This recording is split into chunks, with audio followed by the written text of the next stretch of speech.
Mixed by DJ Ravi. आपके जिला अनूपपुर के रवि डीजे डिजिटल रिकॉर्डिंग की ओर से बोलिए गणेश भगवान की जय, बोलिए गणेश भगवान की जय जय। एहो नान दौआ हो टोला मा दे दे बालुआ हो, एहो नान दौआ हो टोला मा दे दे बालुआ हो, टोला मा दे दे बालुआ हो, टोला मा दे दे बालुआ हो। एहो नान दौआ हो टोला मा दे दे बालुआ हो, एहो नान दौआ हो टोला मा दे दे बालुआ हो।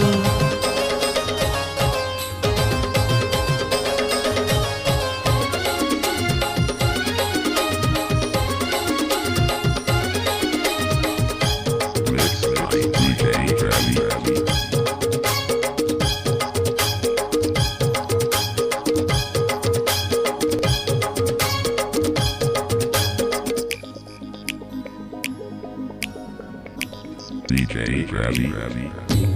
गणपति जी के छठी है आज, हनी सिंह कटिंग काटा बोरे बाल हो,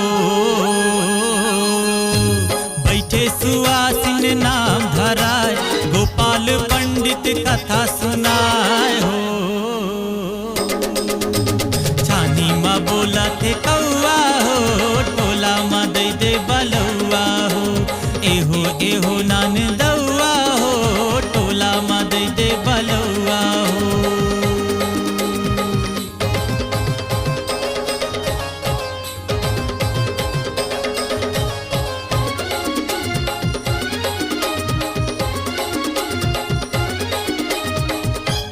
Mixed by DJ Ravi.